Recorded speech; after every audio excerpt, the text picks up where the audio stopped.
de gravar a primeira parte. Não. E esqueci de colocar para gravar. O que foi? A Kátia mandou alguma coisa.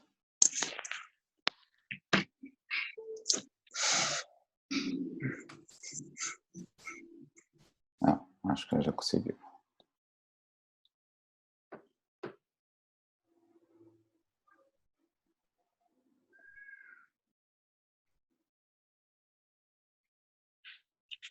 Quem tá faltando? O Vitor e a Fran, eu acho, né?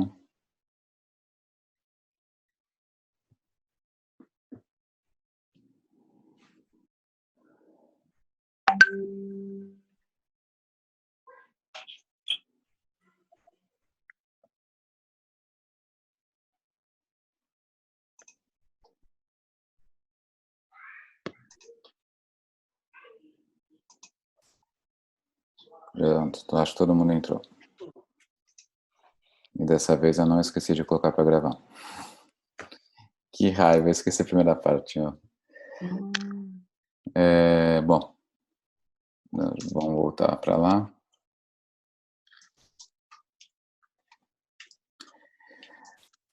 Bom, então, em resumo, acho que essa parte daqui, a gente falou bastante, então, da parte ginecológica, da parte gastrointestinal, da parte urológica, a gente acabou falando no começo, muscular, então acho que muito importante, então, a gente fazer essa avaliação multidisciplinar para a gente conseguir ver esses diagnósticos diferenciais em cada uma das partes. E uma coisa aqui que eles colocaram justamente que os sintomas autonômicos concomitantes acabam confundindo o diagnóstico, né? Então, é muito importante a gente estar atento a tudo isso. E uma coisa aqui que eu vi que foi interessante, que talvez seria interessante a gente ter nessa reunião ou numa próxima, não só um urologista para poder discutir, né? A gente tem a Kátia aqui, que tem uma experiência boa em uroginecologia, mas também alguém da parte psicossocial, né? Então, ou uma terapeuta ou um psiquiatra também, porque a gente sabe que esses distúrbios podem também somatizar muita coisa, né? Então, acho que é importante a gente... É muito comum as pessoas quererem falar, isso é coisa da sua cabeça, né? Então, se a gente tem uma boa avaliação disso, a gente consegue ter com certeza um diagnóstico mais preciso. E uma das coisas que eles bateram tecla aqui no artigo o tempo inteiro foi em relação à questão de investigar os sintomas.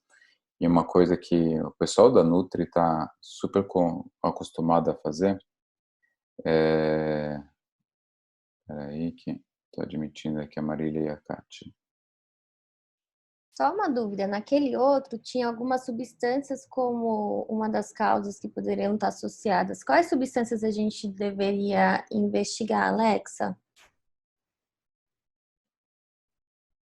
Desculpa, que substâncias que você está falando? Eu não entendi. Aqui como diagnóstico diferencial, uso de algumas substâncias, de dependência de algumas substâncias. Nesse caso, o que a gente deveria investigar? Mais uso de opioide ou uso... Peraí, calma aí. Aonde que você está vendo isso? Nesse quadro menor. Como diagnóstico diferencial. O box 1, no finalzinho do box 1, eles colocam substance use disorder. Dependência de alguma como substância. Causa da dor, como causa da dor, eu não penso nisso. Ele falou no texto que na hora... Peraí que está dando uma interferência. Ele falou no texto que tinha que afastar isso na hora que você prescrever algum tipo de medicação, principalmente opioide, né? Agora, como causa da dor, acho que não, porque aqui ele coloca no quadro de diagnóstico diferencial, né? Uhum.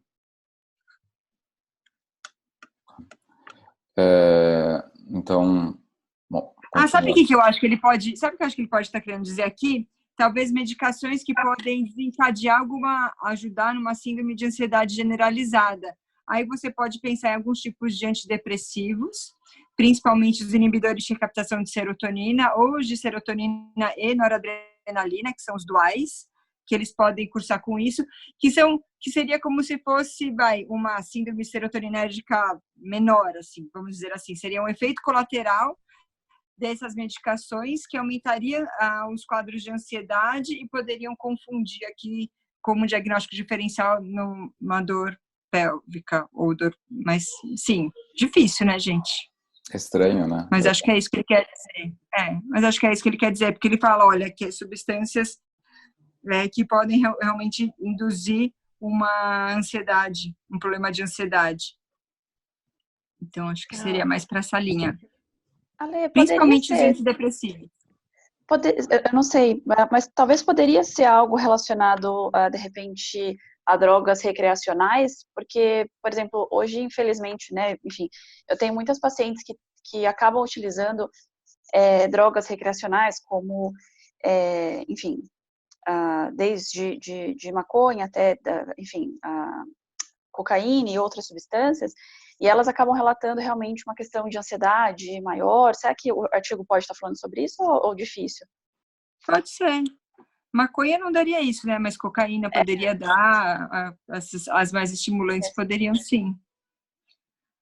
Aí ela vai relacionar bem com o uso, né? Não sei se ela faz se esses pacientes fariam uso diário, ficaria mais difícil, mas se faz um uso, uma vez por semana, ela conseguiria relacionar bem com o uso. Agora, com medicações de prescrição, aí um pouquinho mais difícil de diferenciar, porque toma todo dia.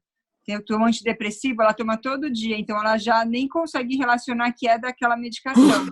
E isso, uma coisa interessante da gente saber, assim, que eu estou pensando, é que, às vezes, o paciente já toma um antidepressivo há um tempão, sei lá, toma um escitalopram há um tempão.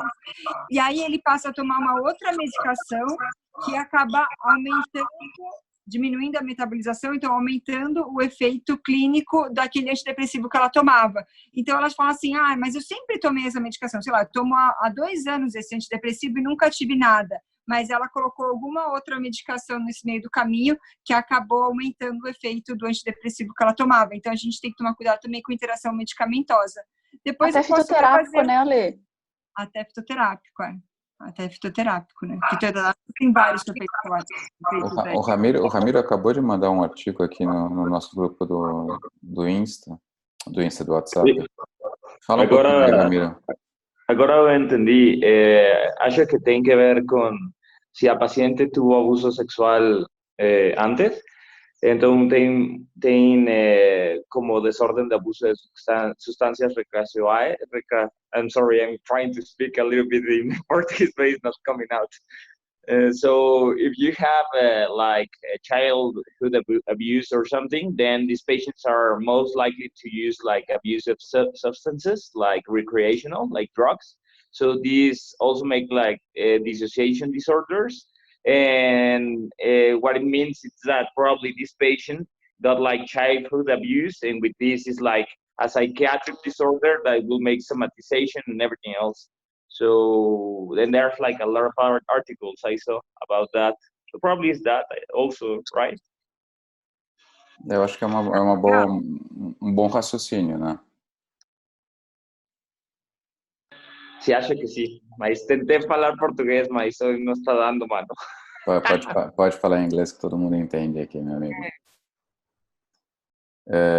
Bom, então, assim, algumas, porque pensando na questão clínica mesmo, de avaliação, tudo, você vê que quanto mais informações a gente tiver num diário, melhor, né? Então, eu estava falando, as nutricionistas estão muito acostumadas a fazer para a gente um diário alimentar, né? Então, acho que quem já passou numa consulta com um nutricionista sabe que as meninas pegam no pé disso porque é uma coisa que ajuda no raciocínio delas. Então, não só se você quer emagrecer, ou se você tem estufamento, enfim, o que você sentiu na hora que você comeu, né? Por que você comeu, a quantidade que você comeu.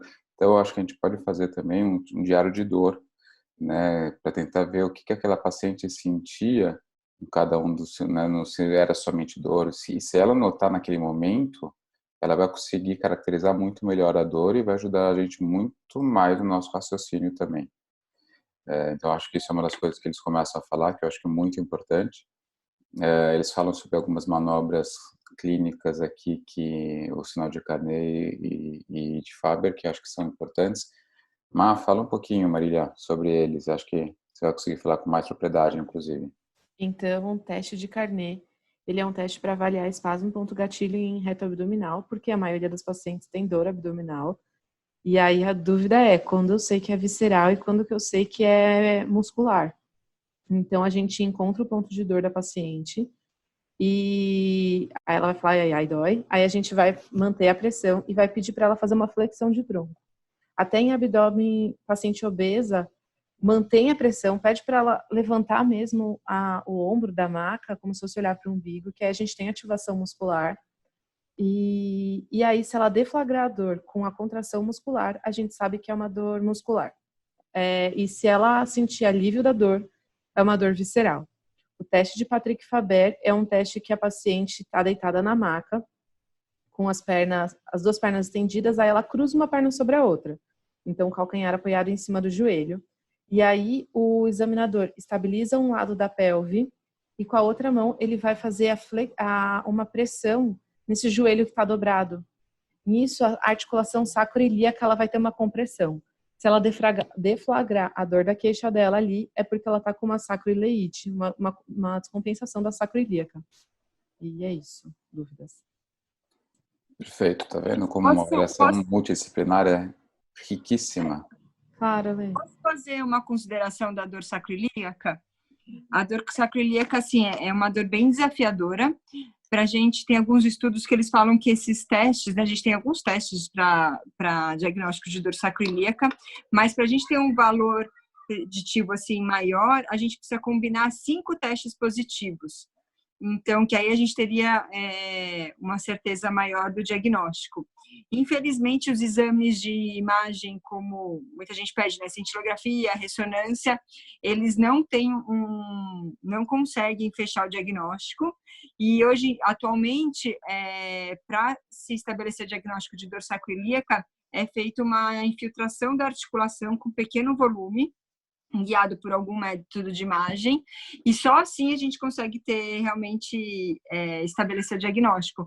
Infelizmente, os testes clínicos, eles ajudam a aventar na possibilidade, mas eles não conseguem fechar para a gente diagnóstico. Perfeito. Quando eles falam, então, de exames laboratoriais, é muito mais quando a gente pensa em alguma coisa de doença sexualmente transmissível, né?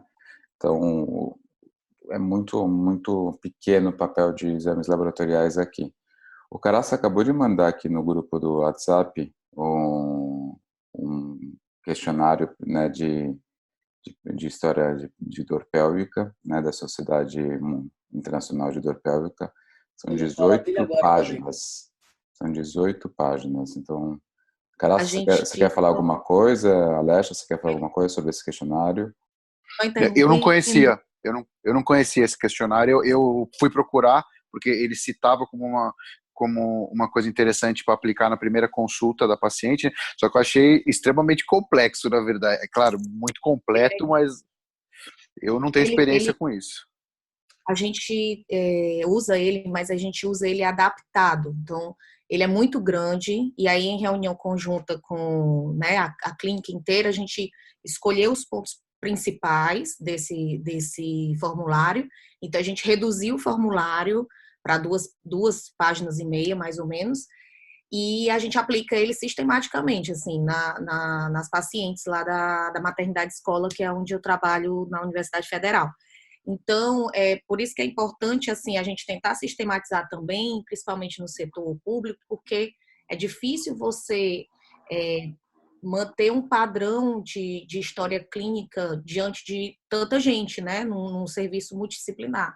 Então, a gente conseguiu manter com esse mesmo formulário, só que ele bem reduzido, enxuto, porque tá do tempo, enfim, e a gente conseguiu manter uma linha de raciocínio. Então, por isso, essa parte de diagnóstico diferencial é bem explorada lá na maternidade. Ô, Kátia, depois compartilha com a gente, então.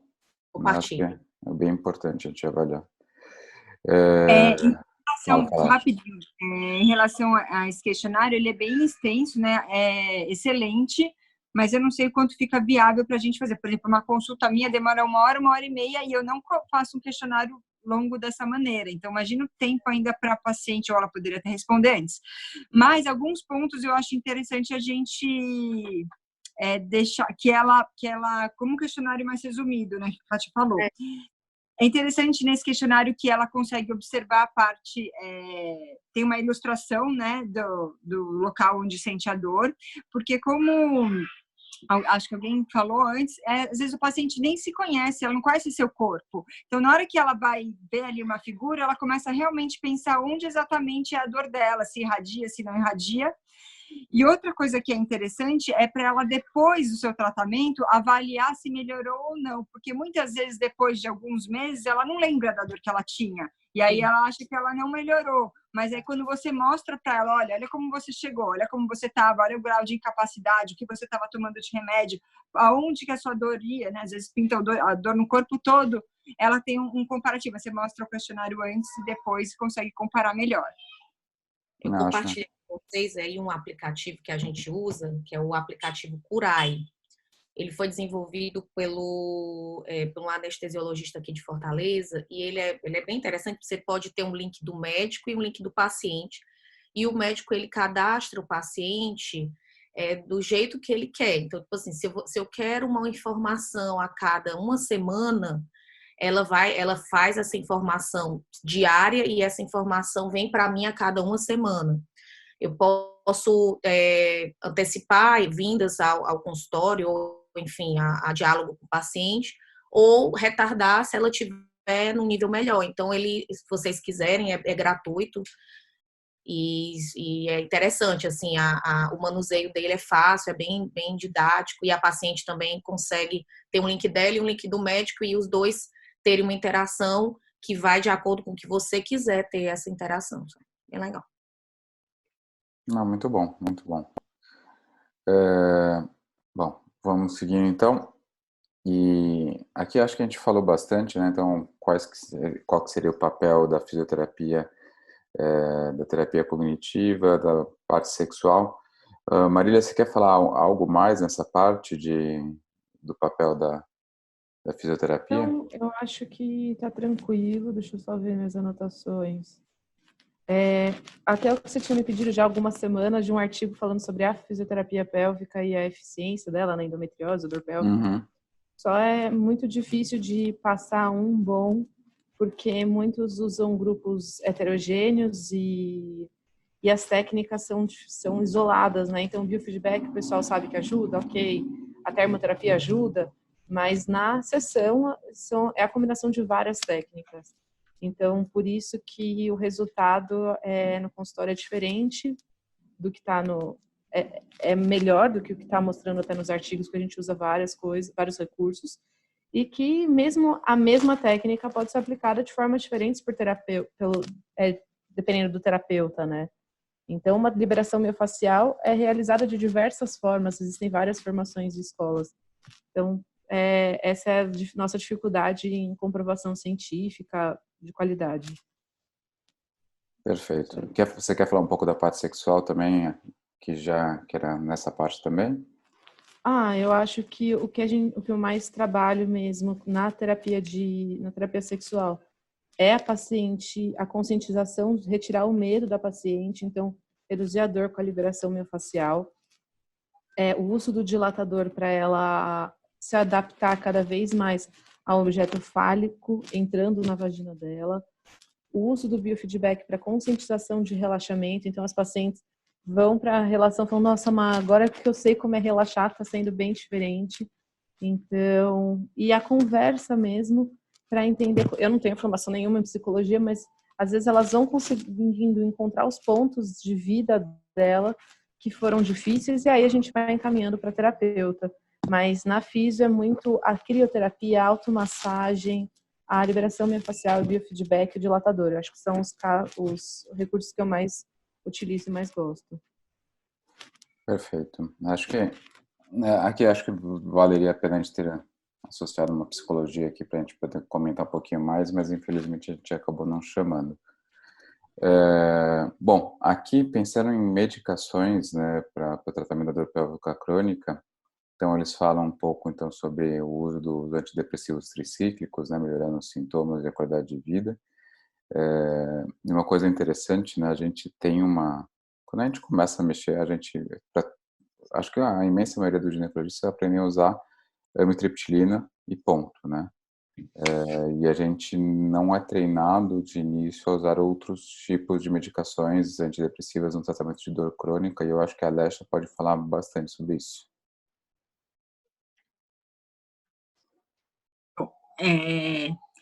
Aqui eu tenho um questionamento, né, em relação a essa parte do artigo, porque até agora ele falou bastante de diagnósticos diferenciais, mas aí na hora que ele vai falar de tratamento clínico, ao meu ver, ele englobou tudo na mesma coisa. Então, você vai tratar com medicamento, mesmos medicamentos, tudo. Então, isso eu sou muito contra, na verdade. Eu acho que se você vai tratar uma dor, vai ajudar no tratamento de uma dor miofacial, não é a mesma coisa do que você vai tratar uma dor visceral, entendeu? Então, uma coisa, você vai priorizar relaxantes musculares, o outro você vai priorizar alguns antidepressivos, alguns anticonvulsivantes. Mas, vamos lá, essa é uma queixa que eu tenho em relação a artigos, e a gente vê isso muito também no dia a dia. Como que eu faço normalmente? Então, vou falar a experiência minha, tá? Que eu em tratamento de dor pélvica crônica. Eu percebo, não sei qual que é a opinião da Marília, mas que dor miofacial ela vai estar presente em quase 100% dos pacientes com dor pélvica crônica, porque eles chegam para a gente com 10 anos de história. É impossível que a gente não tenha uma alteração do assoalho pélvico ou da musculatura lombar ou de estabilização da coluna. Só que nem sempre vale a pena a gente entrar com relaxante muscular se a gente for entrar com outras medicações por causa de efeito colateral. Então, por exemplo, os tricíclicos, como a amitriptilina, a nortriptilina, são medicações que elas têm bastante efeito colateral, né? São da classe de antidepressivos, antidepressivos mais antigos, mas que eles têm, além de uma ação para dor neuropática, para sensibilização central, sensibilização periférica, eles também têm ação para relaxamento muscular. Eu não sei se vocês sabem, mas a estrutura da amitriptilina é muito semelhante da ciclobenzaprina, do Miozan. Então, a gente consegue, com uma medicação, tanto ajudar a parte da sensibilização, ou se for alguma dor de origem neuropática, ajuda também em relaxamento muscular, porque tem uma ação para relaxamento muscular, e também, às vezes, para o início, para ajudar a contribuir como efeito colateral no sono da paciente, porque dá sono. O grande problema dos tricíclicos, principalmente para as mulheres, é ganho de peso, né? Então, eu não costumo usar para pacientes oncológicos é um capítulo à parte, eu uso doses maiores, mas para mulheres assim com dor pélvica crônica, eu não costumo, é difícil aumentar de 37 miligramas e meio por dia, porque começa a aumentar muito o ganho de peso e isso vira um outro problema na vida dela. Em geral, eu uso até 25. Então, acho que essa é uma característica dos tricíclicos, ajuda quando você vê que tem um componente miofacial grande. Eu utilizo para dores miofaciais também bastante, uma coisa que acabei pegando com o Nucélio, foi de usar uns supositórios de gabapentina e baclofeno, tá? A gente no início acabava usando muito bem diazepínico, mas aí eu vi um problema, isso faz muito tempo, né?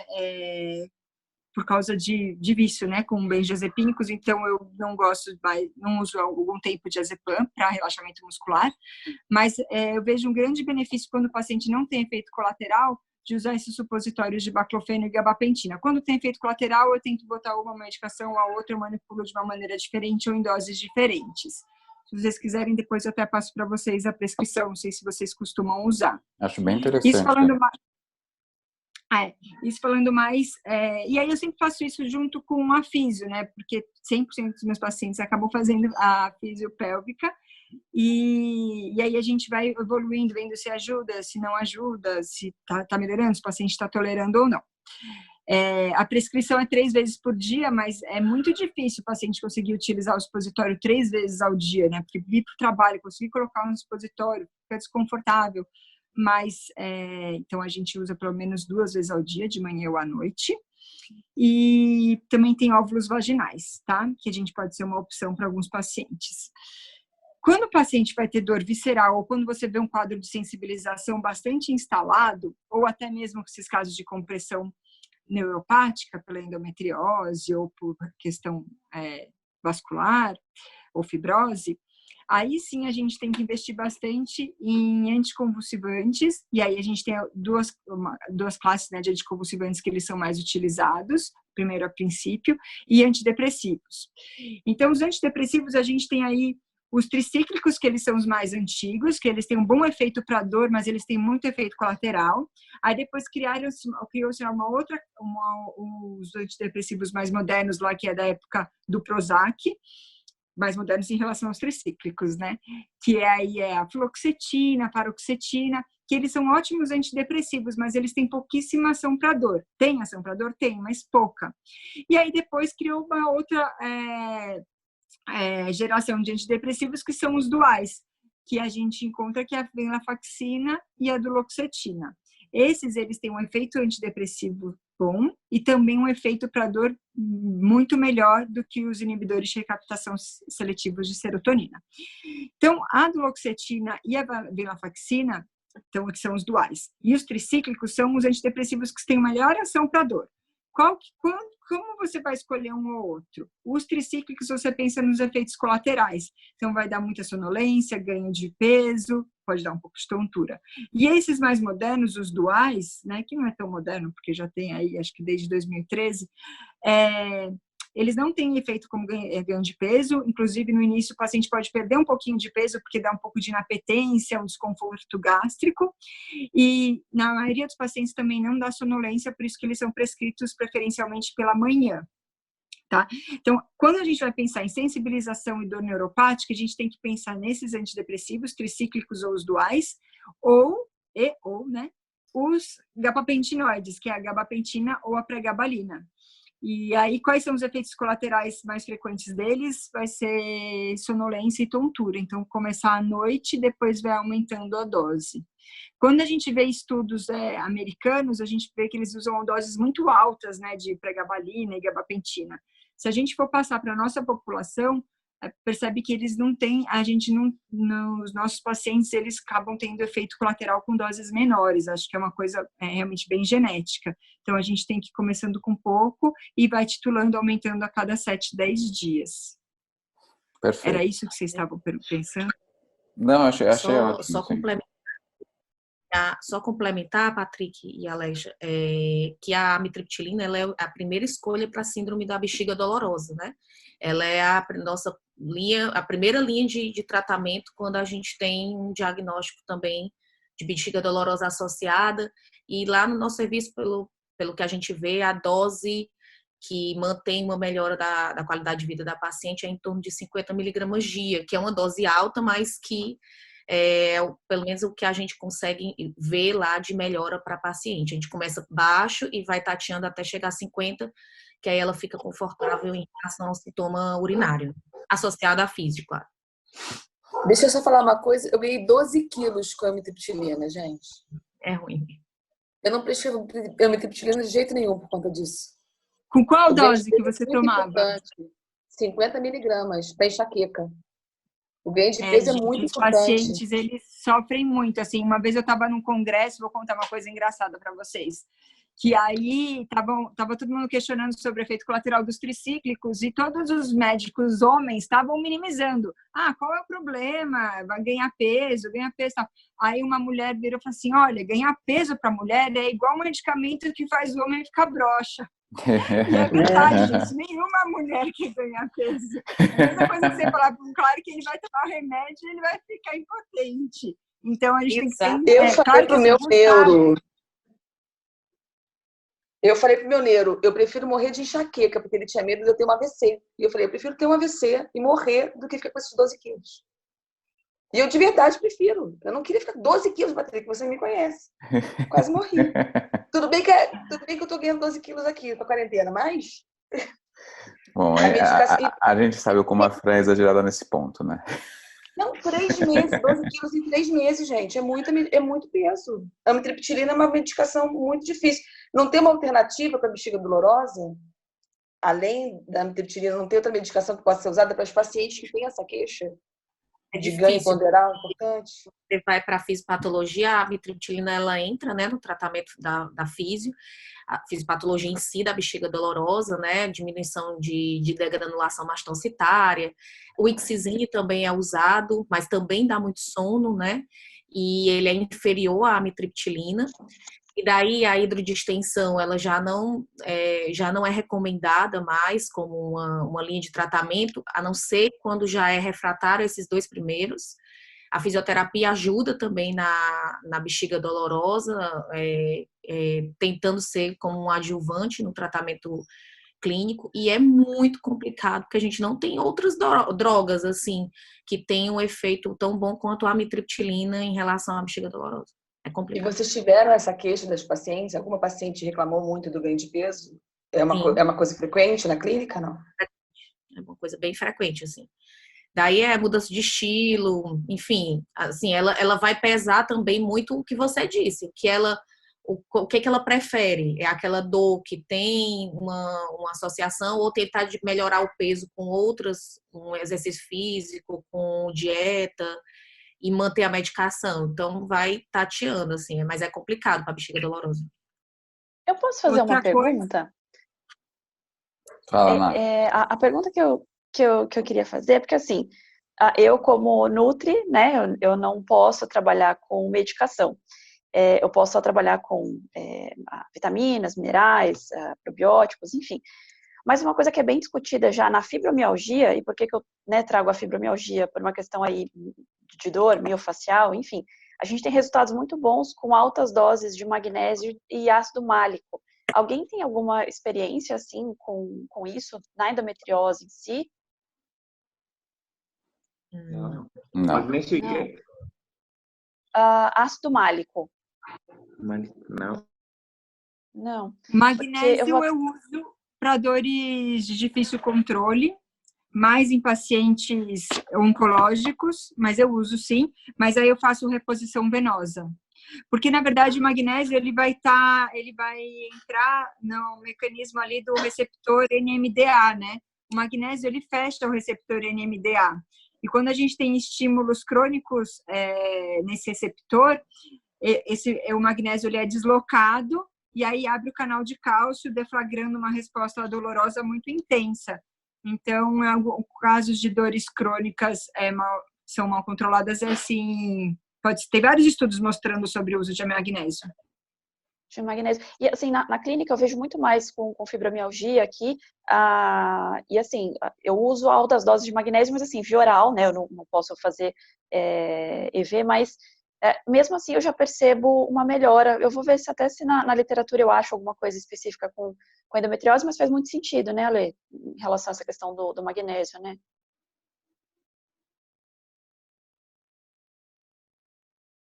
Assim, ó. Tá sem áudio, Ale. Assim, ó. Desculpa. Como a gente acaba estabelecendo magnésio para dores bem incontroláveis, já quando está bem difícil, não é algo assim milagroso, mas acho que faz parte do conjunto, vale a pena. Ainda mais se for fazer uma reposição oral, né, que é muito mais simples do que fazer uma reposição venosa, vale a pena. E talvez, igual você falou, não tem nada, talvez não tem nada de milagroso, mas talvez, que nem, por exemplo, esqueci de quem falou aí sobre ganho de peso, né? A gente, às vezes, com algum manejo de algumas vitaminas e minerais, às vezes em doses aí mais elevadas, a gente pode ter um benefício, talvez com menos efeitos colaterais, né?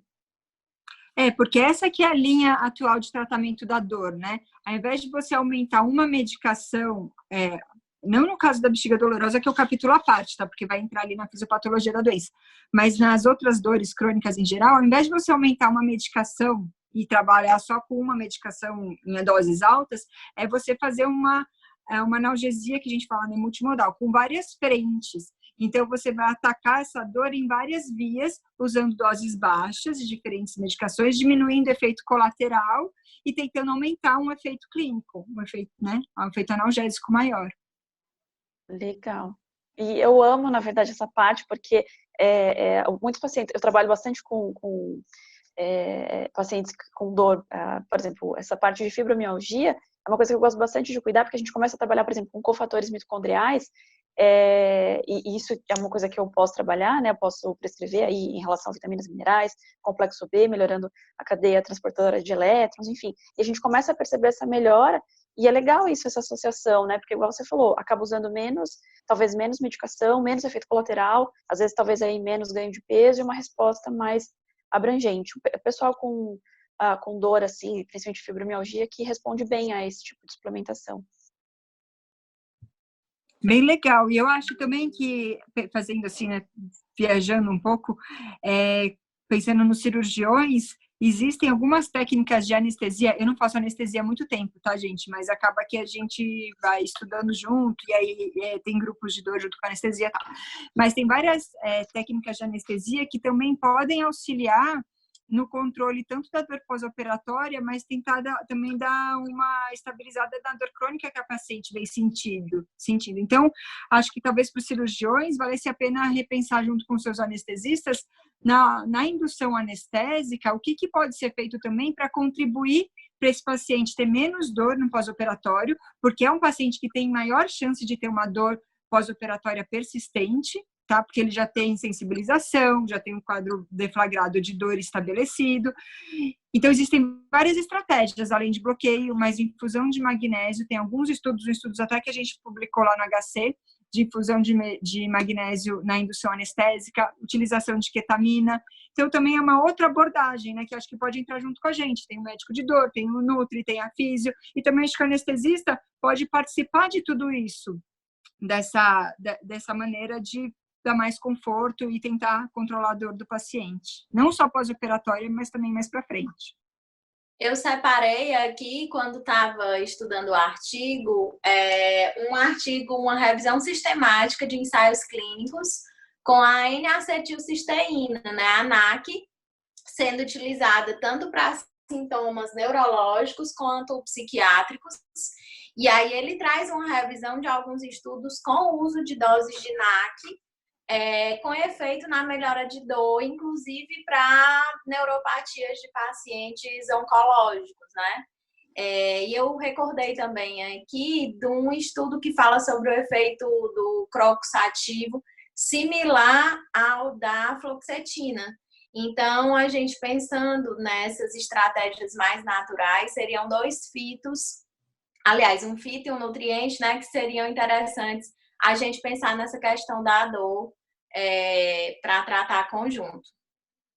Eu acho que o Ramiro mandou um artigo agora no WhatsApp que a gente pode até deixar como sugestão para a próxima semana, que é falando justamente sobre a dieta, né? Acho que as meninas vão conseguir falar bastante sobre isso. Então, cálcio, magnésio e vitamina D na endometriose, né? Um estudo prospectivo aqui de 2012. Mas seria interessante para a gente poder discutir.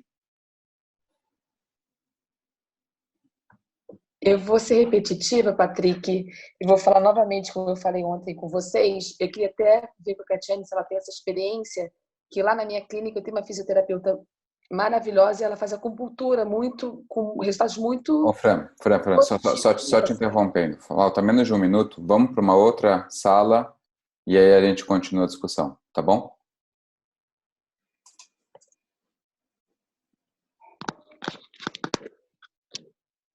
Vou colocar para gravar antes que eu me esqueça. E vamos compartilhar a tela e a Fran pode falar.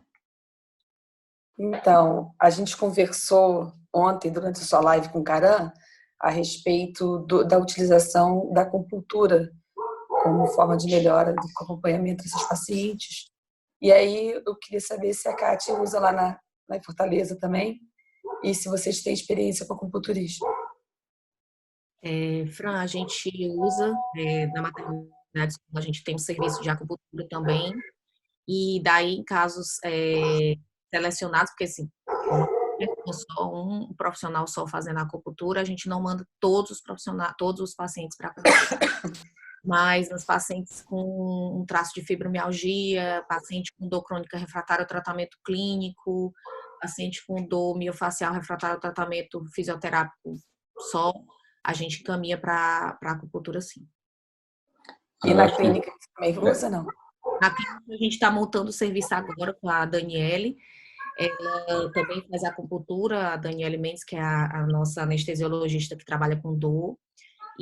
E ela está começando, engateando agora, porque a clínica foi lançada agora, então a gente começou a montar o serviço para acupuntura também. Então eu não tenho dados ainda da clínica privada, porque a gente começou agora, mas os dados da maternidade escola são bons, a gente tem boas respostas com pacientes com dor crônica no tratamento clínico.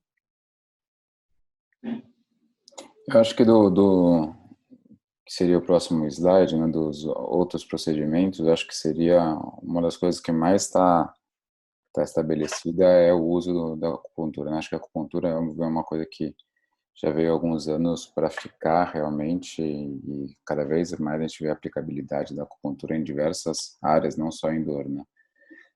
Só para terminar essa parte de medicações e a gente poder falar mais sobre esses procedimentos, uma coisa que é importante que nos Estados Unidos uma questão muito relevante, no Célio inclusive fala muito também lá no Canadá, é sobre a dependência de opioides, né? Então, uma coisa que a gente tem que levar muito em consideração, não utilizar os opioides em doenças crônicas, né? Isso é um problema que eles têm bastante lá. Acho que aqui no Brasil a gente talvez não tenha tanto.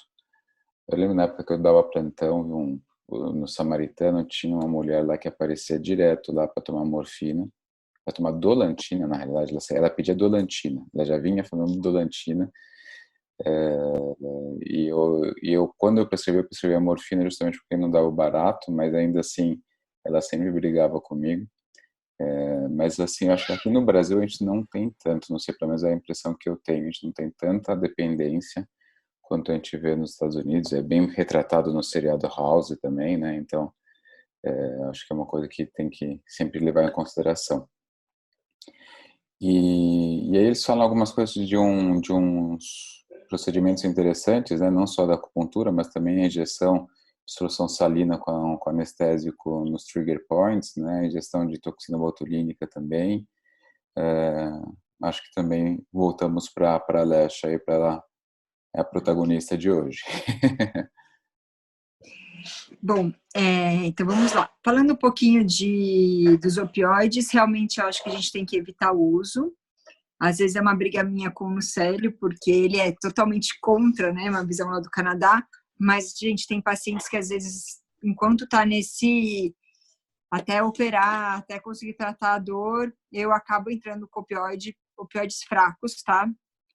Muito raramente eu vou entrar com opioide forte para dor pélvica, mas ainda mais no sério, né? Que ele às vezes ainda demora um pouquinho para vir operar. Às vezes aqui com outras equipes consegue ser mais rápida essa dinâmica para operar tal. Mas a gente tem que evitar. Se for prescrever, a gente tem vários questionários para ver o risco de abuso do opioide. Então, eu tenho o Opioid Risk Tool, que é um questionário bem simplesinho, que você pode aplicar se você aventar a possibilidade de prescrever algum opioide. Lembrando que a gente tem vários opioides, tem os opioides fracos, que é o tramal e a codeína. Quando o paciente, você suspeita de algum problema neuropático ou sensibilização, o tramal, ao meu ver, né, ele tem um efeito melhor, porque ele, além de ter a ser um receptor MI, ele também vai ser inibidor de recaptação de serotonina, então vai ter uma ação melhor, mas você também tem que realmente avaliar se vai ter efeitos, né, adversos com outras medicações, porque se o paciente já faz, por exemplo, o uso de antidepressivo, não é contraindicado usar tramal de maneira alguma, você pode usar, mas existe um risco de síndrome serotoninérgica. Inclusive, eu já tive uma síndrome serotoninérgica com o uso de antidepressivo e uma dose de tramal quando eu quebrei meu dedo. Então, isso pode acontecer, a gente só precisa tomar cuidado na prescrição. E sempre que for usar opioide, ter um cuidado redobrado por essa questão aí de vício. Em relação aos procedimentos, isso a gente não tem muitos estudos, mas realmente é uma opção bastante grande e que vem tendo os bons resultados. Eu faço muito desses procedimentos. Então, a gente tem assim, para as dores musculoesqueléticas, qual que é o nosso protocolo? É assim, quando o paciente ele vai para a fisioterapia realmente vai ser o que eu sempre falo ao paciente, o que vai te tratar é a fisioterapia desse problema musculoesquelético, dessa dor miofacial e assoalho pélvico e tal. Mas, às vezes, o paciente ele não tolera a fisioterapia, porque é muito dolorosa para ele, quando ele está num quadro doloroso muito intenso. Ou, às vezes, ele não consegue evoluir, ele começa a melhorar na fisioterapia, mas aí ele estagna. Então, eu sempre fico em contato com o fisioterapeuta justamente para isso, porque não adianta encaminhar para o fisioterapeuta e ver o paciente depois de 6 meses, não. Precisa ficar num contato muito próximo para saber se está conseguindo evoluir. E qual que é o momento que você pode realmente fazer essas infiltrações? É quando ou ele não tolera fazer fisioterapia por dor, que não adianta ele ficar indo lá e aí ele só consegue fazer calor, algumas outras, mas não consegue manipular, ou ele não está evoluindo, ele começou a melhorar e aí parou o tratamento, estagnou. Aí a gente tem algumas opções. Infiltrar esses músculos que estão mais acometidos, e aí isso é a sua avaliação, para você avaliar, é o obturador interno, é o pubo retal, o elevador do ânus, é o psoas, você junto com o fisioterapeuta, vocês definem quais são os músculos que estão mais acometidos e precisam ser infiltrados, e aí você pode infiltrar tanto com anestésico local, quanto com toxina botulínica, tá? O anestésico local, ele vai promover um relaxamento da musculatura, só que às vezes, quando a musculatura está muito tempo contraída, ele relaxa, mas ali depois de 12 horas, que é mais ou menos o efeito do anestésico local, dependendo do anestésico que você usar, ele volta a contrair para aquele estado que ele permaneceu durante anos, e aí volta a contração novamente. Mesmo assim, em geral, o que eu tento fazer sempre, primeira infiltração ser com anestésico local, e se não for suficiente, se voltar para a fisioterapia, não conseguir evoluir, aí faz uma segunda infiltração com toxina botulínica. A menos que o paciente, eu sempre abro o paciente isso para fazer uma decisão junto com ele, e a menos que ele prefira mesmo fazer já a primeira infiltração com toxina botulínica. E aí, qual a vantagem da toxina botulínica? Peraí, desculpa, aqui entrou a ligação de uma paciente. Qual que é a vantagem da toxina botulínica? É que ela vai promover uma paralisia flácida da musculatura por até 6 meses, em média 4 meses, e isso vai ser um tempo bom para fisioagir. Então, eu sempre deixo bem claro para o paciente o seguinte, a toxina botulínica, ela não tem ação analgésica, apesar dela ter, tá? Depois eu até falo para vocês das ações analgésicas da toxina botulínica. Mas porque o meu medo, o que é? Faço toxina botulínica e aí o paciente não vai para fisio. Então, eu sempre deixo uma condição muito alinhada. A gente vai fazer e ela precisa ir para fisioterapia. E aí, a fisioterapia que realmente vai tratar o paciente, que vai desfazer os pontos gatilhos, vai reorganizar essas fibras musculares e também ajudar a prevenir, depois passado nesse quadro doloroso, prevenir que isso volte, né? Porque às vezes ela tem uma posição errada, né? O posicionamento, o jeito, o quadril, e aí essas coisas a fisioterapeuta também depois vai conseguir prevenir que esses problemas eles voltem a aparecer.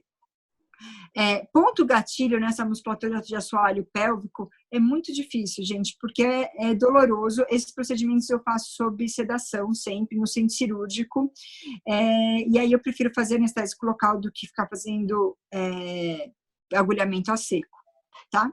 Porque existe, né, agulhamento a seco, ele por si só ele pode desativar o ponto gatilho, porque quando tem um ponto gatilho, você fica numa contração intermediária, não está nem totalmente contraído, nem relaxado. Então, você faz o agulhamento seco, você termina essa contração para o músculo relaxar.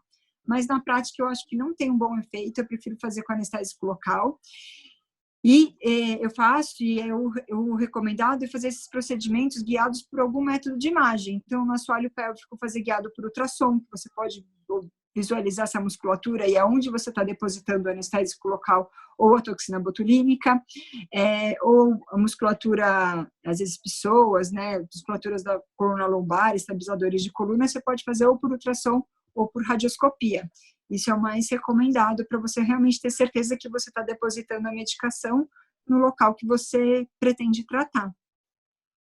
Até eu tenho uma paciente agora em comum com a Marília, que eu infiltrei toxina botulínica, acho que faz uns 10 dias nela, e ela passou em consulta ontem com a Marília. A toxina botulínica demora uns 10 dias para fazer um efeito maior, tá?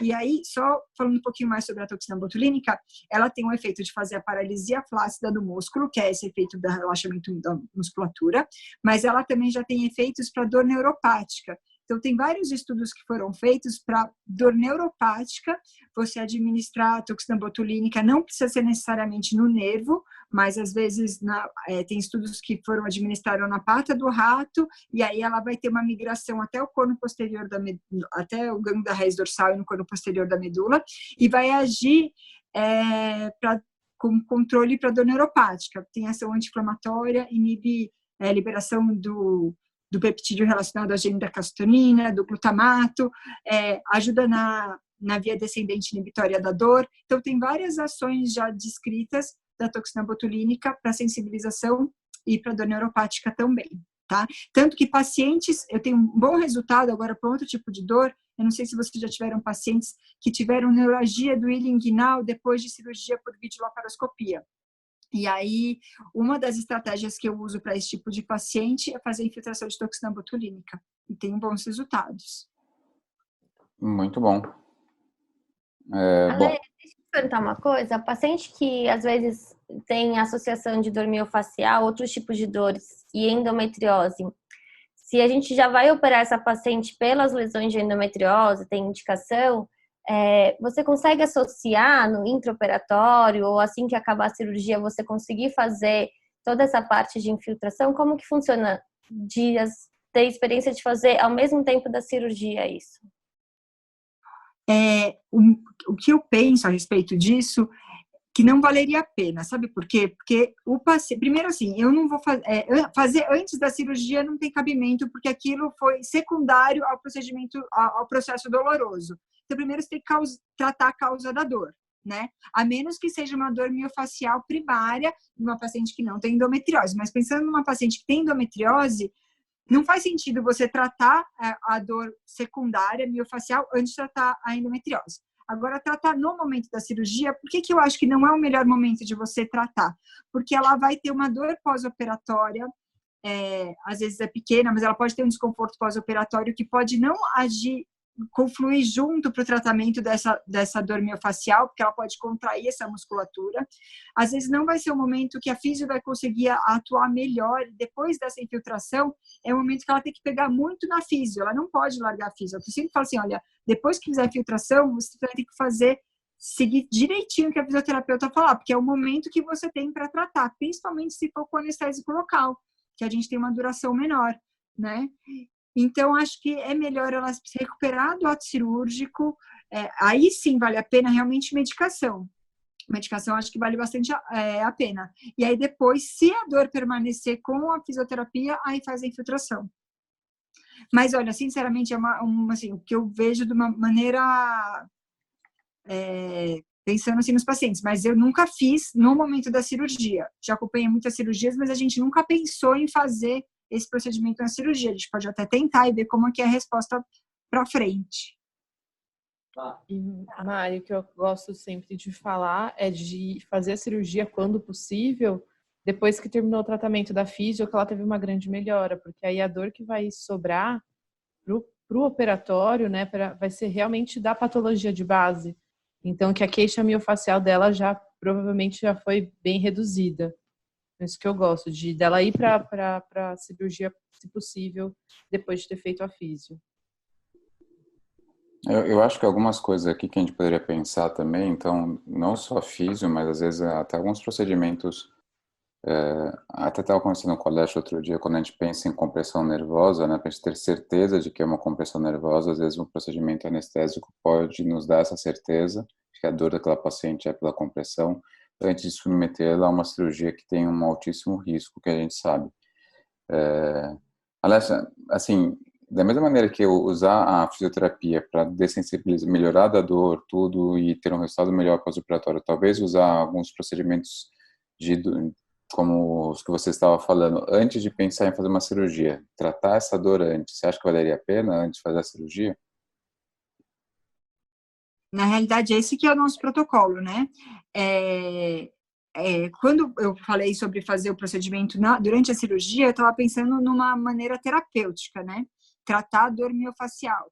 Aí talvez eu pense que não seria o melhor momento, porque ela vai ter um período aí de convalescência, que ela pode até desencadear alguns pontos gatilhos. Então, talvez não fosse o melhor, não fosse o que desse o melhor resultado, mas a gente poderia até tentar. Mas, em relação a diagnóstico, realmente é esse o nosso protocolo. A gente, para descompressões nervosas, tá? Não vai direto para a cirurgia, é uma cirurgia com risco super alto, né? Dependendo ainda do que for da compressão e do tempo de compressão. Então, a gente costuma unir, primeiro, o exame físico, os reflexos, o exame neurológico bem detalhado, a queixa da paciente, excluir outras dores que podem confundir. Então, assim, a dor sacroiliaca é uma dor que confunde muito até com dor neuropática, porque a dor sacroiliaca, ela mimetiza uma dor ciática em 12% dos casos. Em 12% dos pacientes com dor sacroiliaca, ele pode ter dor até o tornozelo. E aí, então a gente precisa realmente avaliar todos os diagnósticos diferenciais e excluir esses diagnósticos diferenciais. Eu já tive, foram algumas pacientes que a gente estava pensando que era uma compressão de raiz, de S2, S3, e era dor sacroiliaca. Então, você vê, né, é um divisor de águas, é um tratamento totalmente diferente. Imagina você vai operar uma paciente dessa, né? Então, sem dúvida. Aí a gente tem que fazer, então, aí parte de um exame físico, uma anamnese muito detalhada. A partir daí você vai fazer toda a pesquisa, né, de endometriose que vocês fazem, de ultrassom, ressonância e tal. Aí, gente desconfiando realmente que é uma compressão. Eu faço uma coisa que chama bloqueio diagnóstico, né, que aí eu vou lá no nervo, que a gente acredita que é o local onde está comprimido, né, um pouquinho mais proximal, e aí eu faço uma pequena quantidade de anestésico local, pequena mesmo, eu faço meio ml. Então, por exemplo, se eu acho que se a gente junto, né, porque não é só eu, a gente tem esse tipo de paciente, tem que ter todo mundo envolvido, mas se a gente pensa que é uma compressão de S2, S3, S4, vai, porque aí tem alguma congestão vascular ou fibrose que está comprimindo, por quê? Você pensa nisso baseado no dermátomos acometidos pela dor, alodínia, diminuição de sensibilidade, reflexo, bom, aí você acha que é isso. Aí eu vou lá, guiado por escopia, né, quando é raiz, e infiltro meio ml na raiz de S2, de S3 e S4. E aí eu verifico de anestésico local. Só que isso tem que estar muito conversado com a paciente, porque quando que a gente vai avaliar se bloqueio é positivo? É naquele dia do procedimento. Então isso é feito no hospital, sob sedação, e aí naquele dia ela vai verificar se ela teve uma melhora maior do que 50% da dor dela. E aí uma melhora maior do que 50% é o que a gente fala que é um bloqueio diagnóstico positivo. Se ele é positivo, aí a gente tem um protocolinho que a gente faz, que é o que o Peng usa lá no Canadá também, que a gente faz uma sequência de hidrodissecções. A gente faz de 3 a 4 hidrodissecções. Então, aí é um outro momento, que aí vai nesses mesmos locais acometidos e aí faz uma infiltração com alto volume. Alto volume, assim, 30, 40 ml. Se for fibrose, às vezes ajuda a desfazer as fibroses e tentar resolver o problema sem precisar da cirurgia.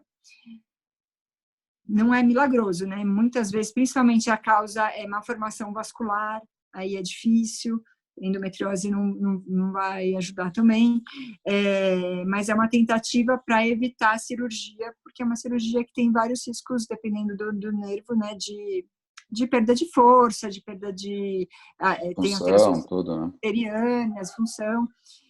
Então, é isso, a gente faz desse jeito. E tem a tractografia, né? Então, a gente junta nosso exame físico, a anamnese e tal, a tractografia, define o ponto que vai ser o bloqueio diagnóstico, faz o bloqueio diagnóstico, se tiver uma resposta positiva. Então, assim, como nada é 100%, a gente junta a anamnese, exame físico, a tractografia e o bloqueio diagnóstico para definir um diagnóstico. Para aí sim ir para a cirurgia. Perfeito. Eu acho que é Agora, muito mais complexa, né? Então, e que a gente consegue ter, dessa forma, a gente consegue ter uma avaliação muito mais fidedigna, né? E muitas vezes evitando cirurgias complexas. Né? E assim, às vezes ajuda também para programação cirúrgica, sabe? Para vocês programarem na cirurgia, assim, é o que eu vejo. Por exemplo, às vezes a gente não sabe se a compressão ela é de S3, S4 ou é do pudendo, é mais periférica. E aí, porque se eu bloqueio, se a compressão é no pudendo e eu bloqueio S3, S4, que é mais proximal, vai melhorar a dor. Mas se eu bloqueio o pudendo e a compressão é em S3, S4, não vai melhorar a dor. Então, a gente muitas vezes faz isso, a gente tenta, às vezes a gente tem dúvida, né, da onde que é a compressão, então, vou fazer o pudendo. Aí também tem aonde eu vou fazer no pudendo, eu vou fazer no ligamento, ou eu vou fazer ali mais para dentro, né, no canal de Alcock. Então, aí a gente faz a infiltração até para uma programação cirúrgica, para vocês saberem se vocês vão ter que ir lá para liberar o pudendo para lá, ou vai ficar mais ali na parte pré-sacral. Tá. Então, assim que a gente costuma fazer. Maravilha, maravilha. Bom, continuando aqui, acho que a gente está quase acabando o artigo. Eles falaram, então, sobre tratamentos alternativos, né, e foi nessa parte aqui que eles acabaram falando um pouquinho sobre yoga, sobre... eles falam, né, eles denominaram como medicina integrativa, então, achei bastante interessante essa parte de relaxo, né, de osteopatia, de relaxamento, de meditação, tudo. Acho que é bastante interessante a gente pensar, né, em ver justamente a paciente como um todo, né, principalmente no tratamento de dor pélvica crônica. Então, acho que é bem válido.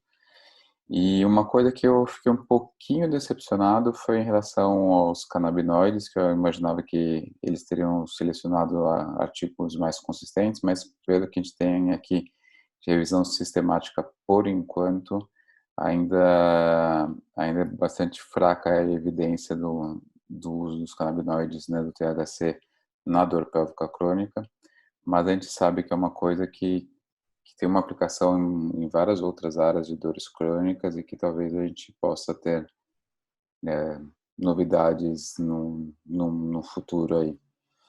Você tem experiência com o uso de cannabis medicinal, Alexa? Eu tenho, não é extensa, mas eu tenho uso. Eu acho que tem que ser bem criterioso a escolha do paciente. Tem pacientes que eles têm efeito colateral, sim, mas para esses casos, que os casos que a gente atende, acho que, né, a maioria de vezes são casos complexos, né? São pacientes que eles já têm algum tempo com dor, às vezes já operaram algumas vezes, e aí vale a pena como uma estratégia, assim. Essas pacientes, assim, é inevitável no início do tratamento elas precisarem de medicação. É difícil não precisar de medicação, né? Seja canabinoide, seja antidepressivo ou gabapentinoides. Com certeza. O cannabis a gente ainda tem uma dificuldade aqui no Brasil, né? Porque é tudo importado, né? Então toda a E o custo do tratamento é alto, né? Por mês. O custo é alto, né? Melhorou porque agora, assim, facilitaram em relação às receitas, né? Agora uma receita simples, teoricamente já resolve, mas ainda assim você precisa todos os trâmites de liberação de Anvisa e o custo continua alto e com o dólar agora mais alto ainda, né? Então é uma coisa que a gente tem que ter ciência também. Por fim, aqui no artigo eles falam qual seria o papel da liberação de aderências no controle da dor crônica e assim, a gente sabe que laparoscopia para liberar aderências por si só não tem tanto papel, seria muito mais se tiver alguma doença associada, né, para a gente pensar num tratamento de endometriose, alguma coisa assim, mas ficar fazendo repetidas laparoscopias para liberar aderência, acho que não tem grande papel, então acho que isso daí a gente consegue avaliar rapidamente. E por fim, então, só as recomendações finais que eles falam aqui, então, com nível A, justamente eles falam que o uso rotineiro de liberação laparoscópica e aderências deve ser evitado. Com nível B, então, a gente pensar numa equipe multidisciplinar em que a gente vai ter uma terapia, uma fisioterapia, uma terapia sexual, cognitiva, comportamental, né? Pensar no uso de outras dores neuropáticas, né? Então, a gente pensar, acho que isso vai ser muito importante, então, utilizar nessa equipe multidisciplinar um médico de dor, né? Não utilizar os opioides de rotina, pensar na utilização da injeção de anestésicos em trigger points e também da toxina botulínica, e como nível C, pensar então nessa história bastante detalhada, né, um diário de dor. Acho que isso é bastante importante, a gente ter cada vez mais detalhes dessas dores dessa paciente e ter todo um histórico dessa paciente, além, né, isso colocaram aqui no nível C, mas eu pensaria no nível B, juntamente com a equipe multidisciplinar, ter também um especialista de dor lá. Então, acho que é super importante a gente ter uma equipe multidisciplinar e fisioterapeutas, que é especialista de dor, nutricionista, psicólogo, eventualmente um neurologista, um anestesista, enfim, todos fora, né, o ginecologista e o cirurgião da parte digestiva. Acho que é muito importante para a gente poder tratar de forma bastante completa essa paciente. E eles colocam também aqui no nível C, a acupuntura e yoga, né, são bastante interessantes. Tem até um artigo sobre o uso da yoga no tratamento da dor por endometriose, que eu não sou praticante de yoga, então eu não poderia comentar muito, mas acho que seria interessante a gente ter alguém com maior experiência em yoga para poder falar sobre isso. Enfim, acho que foi bastante completo, né? Deu 3 reuniões de 40 minutos. A terceira não deu 40, vai. Considerações finais, gente, antes. Quem quer comentar alguma coisa aí? Eu acho que primeiro foi o JP muito bom, vai falar, o JP ficou quietinho hoje, né? Eu estava mudinho hoje só ouvindo. Não, mas eu acho que esse artigo, Patrick, você conduziu muito bem, que a gente tinha que sair do foco e deixar muito mais com a Marília, com a Alexandra. É exatamente isso, acho que a gente aprende muito. Aquela folha da Associação Internacional de Dor Pélvica é uma folha realmente muito extensa, eu já tinha visto antes, e eu acho que vale a pena bater o olho nela para a gente puxar coisas para a nossa anamnese de consultório. Agora, é claro, fazer que nem médico americano, chega no seu consultório, você entrega 10 folhas para ficar preenchendo na sala de espera, não tem condição. O que eu faço no meu consultório, a paciente recebe um iPad para fazer a ficha inicial dela, o cadastro, e se ela quiser falar um pouquinho do caso, ela já tem um espaçozinho para ela preencher. E aí, quando ela preenchedora, abre um submenu também para acelerar um pouquinho a consulta. Isso eu acho que é interessante até para ela já entrar meio no mood da consulta e não sair viajando muito, fugindo muito disso. Com relação a Marília perguntar, supositório de gabapentina eu não conhecia. Por que você prefere ele à gabapentina oral?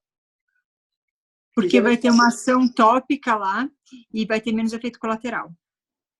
Tá. Porque geralmente o paciente brasileiro é muito receoso e resistente a supositório. Né? Paciente mulher um pouco menos, etc.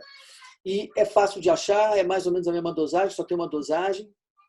Eu passo aqui para vocês a prescrição, você precisa manipular, e realmente, no início, quando a gente começou a prescrever, há muito tempo, há muitos anos, eu achei que ia ter uma resistência. Eu não sei se eu já pego pacientes que eles já estão, né, muito fragilizados e sofrendo muito, mas eles aceitam muito bem.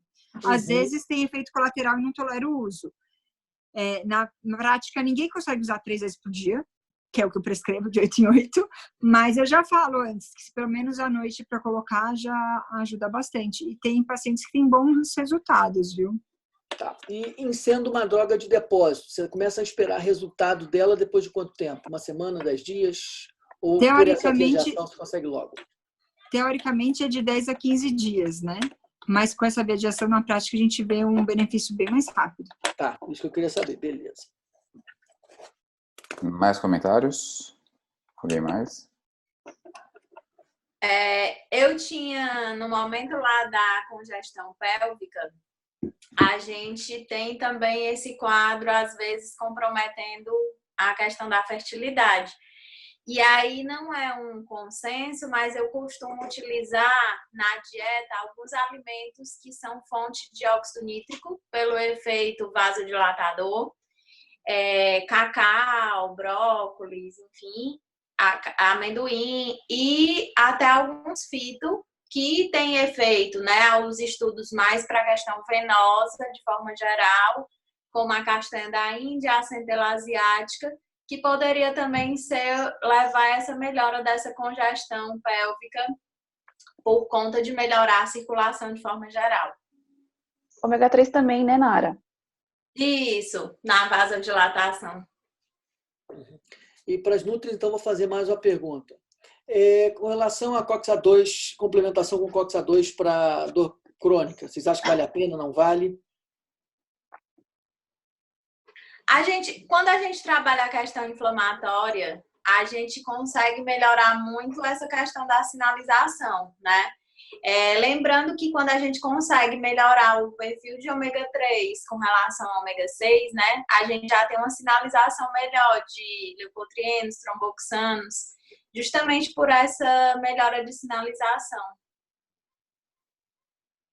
Concordo, assim, Nara. Eu acho que e nessa parte assim da questão da nutrição, o que eu acho muito interessante, o que já foi falado aqui inúmeras vezes, é onde eu acho que o nosso trabalho envolve muita lábia. Eu sempre brinco, né? Eu falo que nossa consulta tem que ter muita lábia, né? Porque mudar realmente estilo de vida é um negócio complicado. Porque uma coisa que eu percebo na nutrição, que talvez possa diferir um pouco da medicina mais clássica, né? Talvez não do grupo aqui, mas é de uma questão única, né? Então, por exemplo, às vezes até pra gente, Nara, não sei pra você, mas o paciente chega e fala, não, eu escutei dizer que tem um suplemento que eu tomo e vai resolver tudo, né? Acho que nessa parte, principalmente inflamatória na nutrição, envolve muito lifestyle como um todo, assim, né? Porque, claro, a gente lança a mão de fitoterápicos, ômega 3 e outros nutrientes para a questão da melhora da parte inflamatória, mas essa parte, principalmente, é que assim, eu sou muito apaixonada por intestino, eu tenho certeza que a Nara também, né? Eu falo que não tem, acho que Nutri, que não seja, principalmente que vai nessa parte de nutrição funcional aí, porque assim, você melhorando a questão alimentar como um todo, distribuição, eu falo que assim, das coisas mais básicas, consumo de água, eu não sei vocês, mas assim, os pacientes não consomem água, né, é uma coisa tão simples que aumenta também essa questão inflamatória por um desajuste intestinal, principalmente de microbiota intestinal. E a gente fala também de inflamação, a gente pode entrar futuramente nessa parte de microbioma intestinal, né, Nara, que eu acho que pode ser interessante, mas eu acho que na parte da nutrição a gente tem inúmeras ferramentas, mas o mais difícil, o mais desafiador e onde tem mais resultado é a mudança completa da alimentação. Aí a gente tem uma diminuição de inflamação bem importante. Até a gente consegue ver essa diminuição de inflamação até em nível bioquímico. A gente pega, por exemplo, PCR, homocisteína, e a gente vê esses níveis, inclusive, baixando só com o manejo nutricional e suplementação. Mas é Eu achei bem muito interessante. Bem o que o Vitor estava falando no começo também, né? Os pacientes procuram a gente atrás de um remédio, muitas vezes, e uma coisa que é muito, muito efetiva é a mudança dos hábitos de vida, não só os alimentares, mas atividade física, relaxamento, meditação, né? Assim, a gente hoje em dia também tem essa questão de muito voltado ao trabalho, esquece um pouquinho do manejo do estresse, né? Então, tudo isso eu acho que são coisas muito importantes para a gente pensar, né? E, então, toda essa mudança de lifestyle tem uma eficácia muito grande em tudo, né? Com certeza. E é tão difícil, né, Patrick, porque eu falo que, conversei com você pessoalmente em relação a isso, às vezes a gente cai mesmo, assim, até em situações, né, estava falando do Patrick sobre um burnout que eu estou trabalhando, mas é justamente isso, esse todo, né, eu falo que não tem como o foco ser só realmente esse manejo do estresse, sono, relaxamento, atividade física, alimentação, é onde, sem dúvida, os melhores resultados vêm, né. É fácil a gente falar, né, mas nós também somos humanos, né, então Sim. nós também tomarmos cuidado com relação a isso é bem, bem complexo, né. Eu vejo também... Isso, eu acho super interessante, porque eu acho que a partir do momento que a gente tem um desafio na nossa rotina, imagino vocês como médicos aí, uma dificuldade, inclusive alimentar, né, por conta da correria e tudo mais, e eu falo às vezes realmente, a gente sentindo a dor do paciente, né, sentindo a dificuldade de execução, a gente acaba tendo cada vez mais carinho com esse paciente, né, e tentando mostrar realmente outros caminhos para ele seguir dessa questão do estilo de vida, mas eu acredito também que esse seja aí o principal caminho, como o Vitor comentou no início. Mais comentários? Eu queria fazer um comentário. Primeiro, agradecer, porque minha primeira participação eu amei participar. Obrigada, Kati, por lembrar de mim. Eu queria comentar o seguinte, uma coisa importante que a gente tem que pensar um pouco nos nossos pacientes é porque existe aquele paciente que tem endometriose e uma associação com essa dor crônica por outras razões. E a gente opera essas pacientes, a gente é resolutivo do ponto de vista cirúrgico na endometriose, mas a paciente mantém um quadro de dor e essa paciente que mantém o quadro de dor pode pensar que a nossa cirurgia não foi tão bem sucedida. E a gente pode ter essa sensação de que a nossa cirurgia não foi bem sucedida e, na verdade, a gente resolveu o problema da endometriose dela, mas a gente não pensou, talvez, previamente, numa associação com uma dor pélvica crônica por uma segunda razão. E eu acho que, de repente, entrar no nosso pré-operatório com uma investigação mais abrangente da pelve da paciente teria sido importante, principalmente nesses casos que você vê que tem uma endometriose, mas que talvez aquele sintoma não seja específico daquela lesão, não seja tão relacionado com aquela lesão. Eu queria saber se vocês fazem essa investigação prévia. A gente não tem tempo, 30 segundos. Mas Gente, a gente faz. a gente tem que fazer, né? Acho que bom deixar um pouquinho para a semana que vem. E todo mundo tchauzinho agora. Boa. E semana que vem a gente seleciona mais um artigo. Eu acho que essa ideia de fazer de nutrição vai ser bem boa. Super obrigada, pessoal. Bom fim de semana. Eu que agradeço. Tchau, pessoal. Bem alongamento, hein? Boa.